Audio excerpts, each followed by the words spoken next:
Halo kawan pajak, senang sekali berjumpa kembali bersama saya Agel Harpandabuke dan Ibu Nur Ainia, Kepala Seksi Pengawasan 1 KPP Curup. di podcast 327 di segmen Ojak Obrolan Pajak.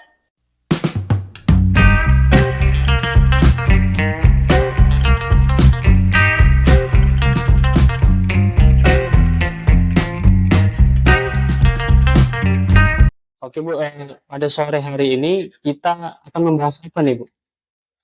Karena yang sedang terjadi untuk perpajakan bulan ini adalah laporan SPT tahunan badan. Jadi kurang lebih kita akan membahas mengenai pengisian laporan SPT SPT tahunan badan, PPH badan ya Bu. Jadi kita sore hari ini membahas SPT tahunan badan ya Bu ya? Spesifik SPT tahunan badan. Nah, mungkin teman-teman kawan pajak Bu belum mengerti ini Bu, apa sih sebenarnya SPT tahunan badan itu Bu? Yang akan kita bahas di podcast sore ini mengenai seputar SPT tahunan badan ya. Yang pertama mengenai apa itu gambaran umum SPT tahunan badan, kemudian apa yang dimaksud dengan penghasilan, kemudian biaya-biaya yang dapat dibebankan, apa poinnya penghitungan pajak penghasilannya seperti apa, kemudian juga cara pelaporannya seperti apa, melalui media apa gitu. Juga apakah ada sanksi jika tidak lapor SPT tahunan atau terlambat melaporkan SPT tahunan, seperti itu. Oh ya, seperti itu ya Bu ya. Terkhusus kita memang ingin membahas SPT tahunan tahun pajak 2023 ya Bu ya. Oke Bu. Kalau untuk pengertian SPT tahunan badan itu adalah SPT tahunan itu sendiri adalah singkatan dari surat pemberitahuan, yaitu surat yang oleh wajib pajak digunakan untuk melaporkan penghitungan dan atau pembayaran pajaknya. Kemudian ada objek pajak dan bukan objek pajak, ada harta dan kewajiban sesuai dengan ketentuan peraturan perundang-undangan. Sedangkan untuk badan, di mana kita kan tahu ya wajib pajak yang disebutkan di ketentuan undang-undang perpajakan kan ada wajib pajak badan, orang pribadi, dan ahli waris ya, warisan yang belum terbagi. Nah untuk badan ini adalah yang dimaksud dengan wajib pajak badan ini adalah sekumpulan orang atau modal yang merupakan kesatuan baik yang melakukan usaha maupun yang tidak melakukan usaha, seperti meliputi perseroan terbatas, perusahaan komanditer, CV, atau perseroan lainnya, kemudian BUMN, badan usaha milik negara, badan usaha milik daerah, firma, kongsi, koperasi, dana pensiun, persekutuan, perkumpulan, yayasan, organisasi massa, organisasi sosial politik, lembaga dan bentuk badan lainnya, serta kontrak investasi kolektif dan BUT. Kurang lebih ada 19-an jenisnya. Kemudian untuk jadi secara garis besarnya SPT tahunan badan itu merupakan surat atau formulir yang harus diisi oleh badan ketika ingin menghitung, melaporkan atau menyampaikan pajaknya dengan batas waktu penyampaian paling lambat 4 bulan setelah akhir tahun pajak. Nah, dalam hal ini adalah tahun pajak 2023, maka batas paling lambat pelaporannya adalah 30 April 2024. Dan 30 April ya Bu ya. Tadi saya sedikit mendengarkan Bu mengenai jenis-jenis badan itu ternyata banyak ya Bu ya. Ada CV, firma dan sebagainya. Nah mungkin kawan pajak misalnya Bu dia punya NPWP nih Bu, NPWP badan. Tapi mungkin dia berpikir badan saya ini tidak ada kegiatan nih tahun 2023. Itu apakah tetap lapor SPT tahunan badannya atau bagaimana Bu? Kalau dia tidak ada kegiatan selama 2 tahun berturut-turut, dia dapat mengajukan status non efektif, jadi tidak ada kewajiban lapor. Namun kalau dia masih mau lapor tapi lapornya nihil, nggak apa-apa sih. Nggak apa-apa ya Bu ya. Mungkin ada keperluan lain gitu ya. Iya Bu, siap. Oke, berarti kawan-kawan pajak bisa langsung melaporkan saja ya Bu ya. Bisa. Nah, untuk medianya sendiri Bu atau alat kita untuk melapor SPT tahunan ini apa saja Bu? Ya untuk zaman sekarang ya pelaporan SPT tahunan badan tidak lagi seribet zaman dulu ya. Tahun-tahun sebelumnya kan bisa memakai hard copy, tulis tangan gitu. Kalau sekarang medianya adalah media digital ya, Jadi wajib pajak dapat melaporkannya lewat e-form, di mana e-form ini adalah aplikasi yang bisa diunduh melalui www.pajak.go.id atau DJP online. Di e-form ini adalah formulir elektronik untuk mengisi SPT tahunan. Di samping itu juga kalau ada kesulitan ya bisa datang langsung ke KPP, KPP terdekat juga bisa. Di mana nanti bisa di situ ada petugasnya atau satgas yang menerima pelaporan. Oke, berarti sebenarnya sekarang sudah simpel ya Bu ya, ada media elektronik, atau kalau misalnya kawan-kawan pajak belum ngerti bisa langsung datang ya Bu ya ke kantor. Oke Bu, dia wajib pajak ini sudah tahu nih Bu medianya apa, terus ketika dia ingin melaporkan kira-kira apa nih Bu yang dia perlu siapkan seperti itu Bu untuk melaporkan SPT tahunan badan? Kalau dia mandiri melaporkan sendiri maka ada beberapa hal yang harus dipersiapkan ya. Yang pertama adalah untuk laporan keuangannya. Laporan keuangannya itu dapat berupa neraca, rugi laba, daftar penyusutan. Nah itu harap disiapkan dalam bentuk PDF ya. Kemudian juga siapkan perangkat komputernya, bisa laptop atau PC, dan dimana kita menggunakan Windows 10 ke atas ya. Kemudian siapkan juga dokumen-dokumen pendukung lainnya. Nah, ketika kurang lebih sih itu dulu ya. Kurang lebih itu ya. Itu dulu yang harus siapkan. Yang wajib ya istilahnya Bu ya. Nanti kalau masuk ke sistemnya itu ada lagi nanti. Oke Bu, tadi sedikit menyinggung Bu. Bahwasanya ada yang dipersiapkan itu laporan keuangan. Mungkin di kawan-kawan pajak kita ini belum mengerti tuh apa sih sebenarnya laporan keuangan itu. Mungkin dia ketika daftar NPWP nggak ngerti kan Bu, ada neraca laba rugi, bisa dijelaskan Bu? Laporan keuangan ya, untuk SPT badan ini laporan keuangan ini wajib ditampilkan ya. Dia adalah catatan informasi keuangan dari suatu perusahaan pada suatu periode akuntansi. Laporan keuangan ini adalah untuk menggambarkan kinerja perusahaan, khususnya dalam bidang keuangan. Nah, susunan laporan keuangan ini dapat terdiri dari neraca, laporan rugi laba, laporan arus kas, dan catatan atas laporan keuangan. Kemudian laporan keuangan juga harus memberikan informasi mengenai kinerja keuangan yang dapat disampaikan tiap bulan, semesteran, atau tahunan, atau beberapa tahun. Nah, untuk laporan keuangan ini untuk perusahaan-perusahaan yang masih sederhana yaitu mudah ya, terdiri dari neraca, laba rugi, kemudian juga ada daftar penyusutan.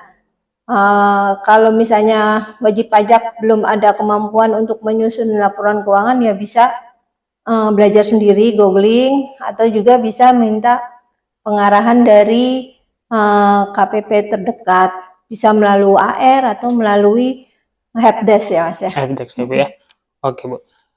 Berarti istilahnya itu catatan keuangan selama periode 1 tahun ya Bu ya? Catatan. Ya, seperti yang Ibu jelaskan tadi, perbedaan neraca sama laba rugi ya Bu ya?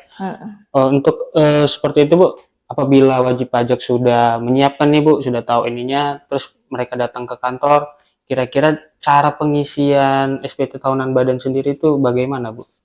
Tata caranya? Tata caranya ya? Iya Bu. Ini kalau untuk pelaporan SPT tahunnya kan sekarang udah pakai e-form ya. Jadi ya pertama sistemnya udah disiapkan, kemudian mulai itu masuk dulu ke DJP online ya Mas ya. Kemudian login dengan NPWP-nya, kemudian password. Nah, setelah itu cari menu e-form. Setelah itu kalau menu e-formnya udah ketemu, mulai di input. Nah, jika wajib pajak ingin menghentikan proses penginputan karena ini menggunakan aplikasi e-form, maka itu dapat dilakukan. Nah, dapat dilanjutkan lagi hari berikutnya. Itulah bedanya e-form sama e-filing. Kalau e-filing itu kan penginputannya secara online. Kalau e-form ini dia bisa offline dan bisa online. Tuh. Nah, kalau sudah masuk ke menu e-form, silakan diinput lampiran-lampirannya terdahulu, lalu induknya. Lampirannya itu kan ada lampiran Romawi 1 sampai 6, kemudian lampiran elemen-elemen SPT tahunan, kemudian terakhir lampiran induk ya. Nah, kalau sudah diketahui kurang bayarnya berapa atau lebih bayar berapa atau nihil, nah itu nanti bisa dieksekusi, dibayar atau langsung disubmit gitu ya Mas ya. Iya Bu. Oke, berarti kurang lebih seperti itu Bu ya tata caranya Bu ya. Nanti kawan-kawan pajak bisa langsung datang ke kantor ya Bu untuk lebih detail-detail Iya, tata cara betul. step-stepnya Bu. Nah misalnya Bu, ada pertanyaan unik nih Bu. Misalnya kawan pajak nih menyusun laporan keuangan Bu. Ternyata dalam 1 tahun dia itu memiliki penghasilan di laporan laba ruginya. Nah, dia belum ada bayar pajak nih Bu. Terus untuk di SPT-nya itu seperti apa Bu jika dia memiliki penghasilan atau dia memiliki keuntungan di laporan keuangan? Tentunya harus dihitung ya PPh terutangnya. PPh terutangnya itu bisa dihitung dari laba netonya itu. Laba netonya itu ya, Bu, ya? Penghasilan kena pajak. Laba neto bersih itu sama juga penghasilan kena pajak, dihitung tarifnya. Tarifnya berapa Mas Agil tahu nggak? Tarifnya Untuk 2023 ya, 22% ya, Bu. Enggak, 20%. 20% ya, Bu.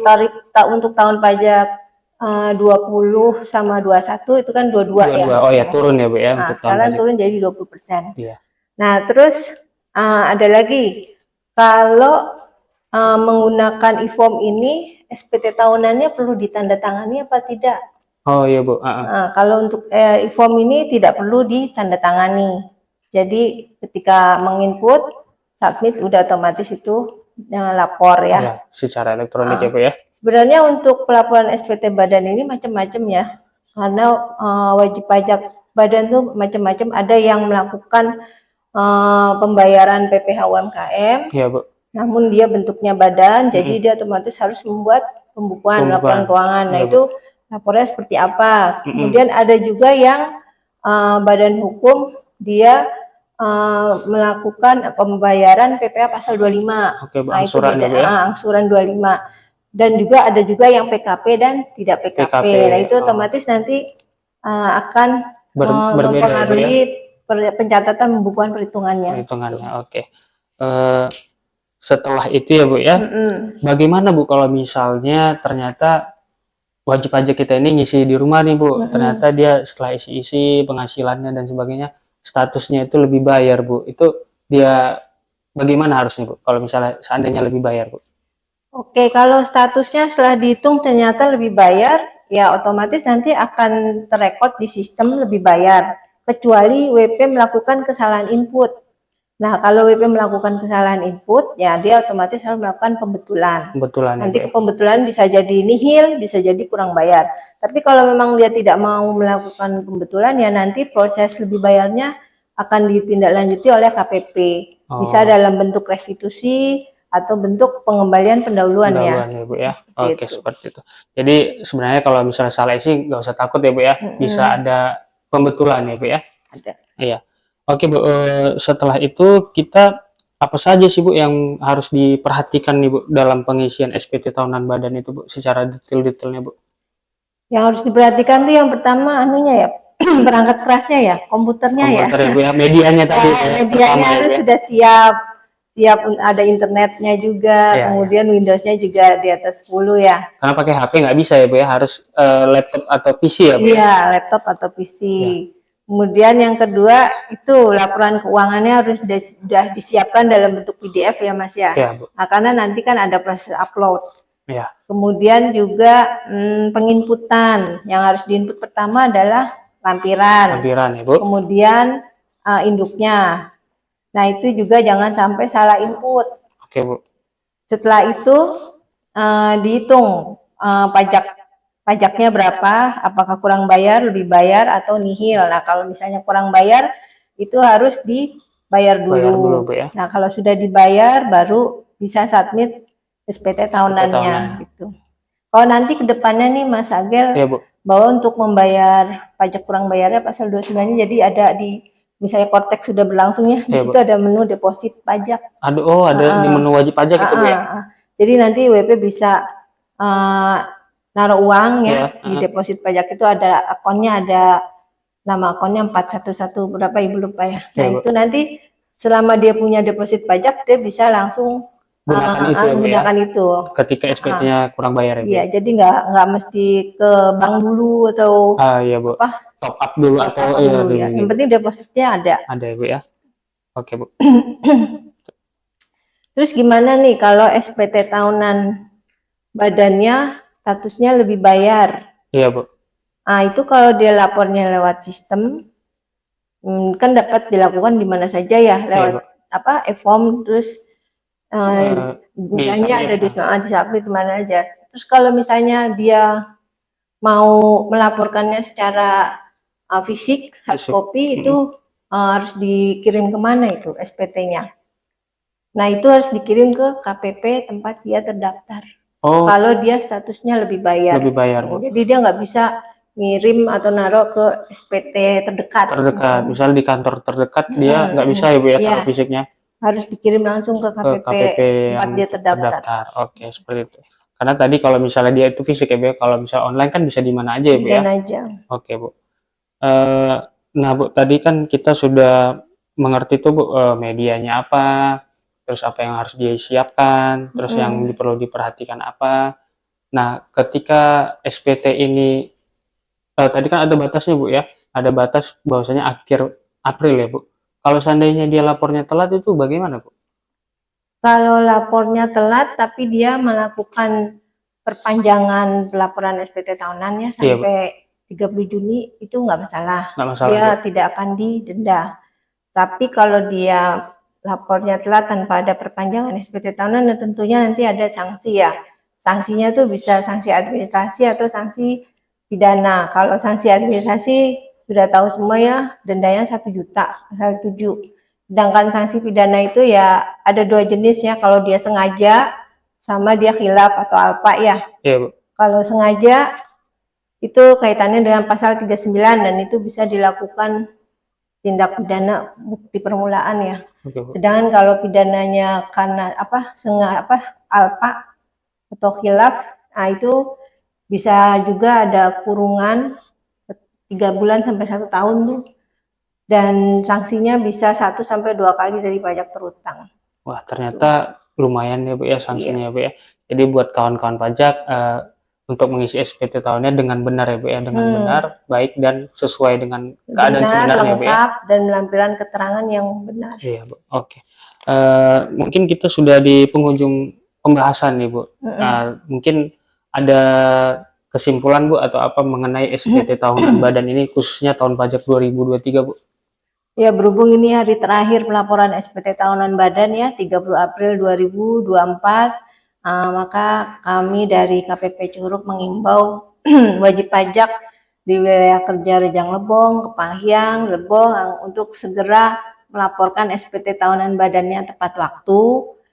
Terakhir hari ini 30 April 2024, dan jika masih ada kendala atau masalah yang ingin ditanyakan bisa datang langsung ke KPP atau menemui pendamping wajib pajaknya masing-masing atau AR.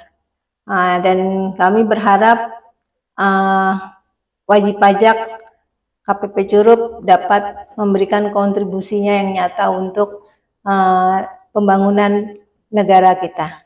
Terima kasih. Terima kasih. Demikianlah podcast kita kali ini mengenai SPT tahunan badan. Kita mengucapkan terima kasih banyak kepada Ibu Nur Aini yang telah memberikan materi ya, Bu, ya. Sama-sama. Semoga materinya dapat bermanfaat buat para pendengar ojek kali ini.